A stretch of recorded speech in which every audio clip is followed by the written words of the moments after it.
Bonjour, aujourd'hui nous allons apprendre à accrocher son client. Ma chérie, ça ne va pas du tout. Ah, c'est beaucoup mieux. Tu es magnifique. Là, tu peux y retourner. Bonjour, aujourd'hui nous allons apprendre comment accrocher son client avec plusieurs techniques.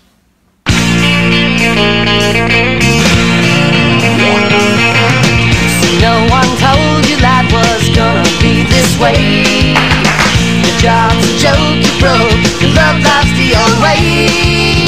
It's like you're always stuck in second gear when it hasn't been your day, week, your month.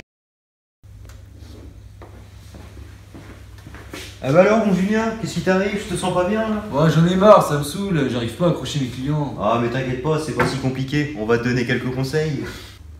La découverte du client consiste à connaître ses attentes, ses besoins, mais surtout ses motivations avant d'acheter, afin de lui conseiller au mieux l'un de nos produits.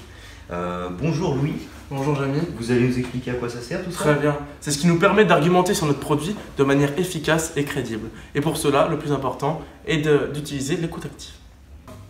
Ah, c'est bon, j'ai compris ce qui était le plus important dans une démarche de vente. Premier conseil, écoutez vraiment votre client.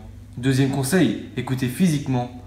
Troisième conseil, questionnez sans cesse. Le quatrième, sachez varier les techniques de questionnement. N'abusez pas de questions subjectives. Sixième, soyez toujours prêt à relancer le dialogue. Septième, prenez des notes. Huitième, observez votre client. Neuvième, restez silencieux. La découverte du client permet de mieux connaître ses besoins. On réutilise notre découverte pour présenter au maximum 3 produits au client. On réinvestit les connaissances acquises pour guider au mieux celui-ci.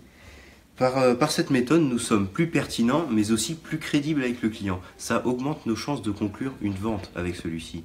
Mais il ne faut surtout pas oublier que le client déteste qu'on lui vende un produit, mais adore acheter. Utilisez la technique de l'entonnoir. Posez des questions généralisées et au fur et à mesure, ciblez vos questions selon les réponses du client pour cerner ses besoins. Pour commencer, l'important est de bien cerner son client, ses motivations. Pour cela, il existe la technique son case. Cet acronyme place le client dans une certaine catégorie d'acheteurs, qui sont sécurité, orgueil, nouveauté, confort, argent, sympathie et pour finir, depuis pas si longtemps que ça, environnement. Cette technique sert surtout à, une fois repéré, adapter son discours au client qui se trouve en face de vous. Cette technique ne sert bien sûr pas que dans l'argumentation, mais aussi dans la recherche des produits. Un client centré sur l'orgueil, par exemple, préférera qu'on lui montre un produit un peu rare. 3. C'est bon, vous êtes enfin prêts pour devenir des bons commerciaux. À vous les commissions.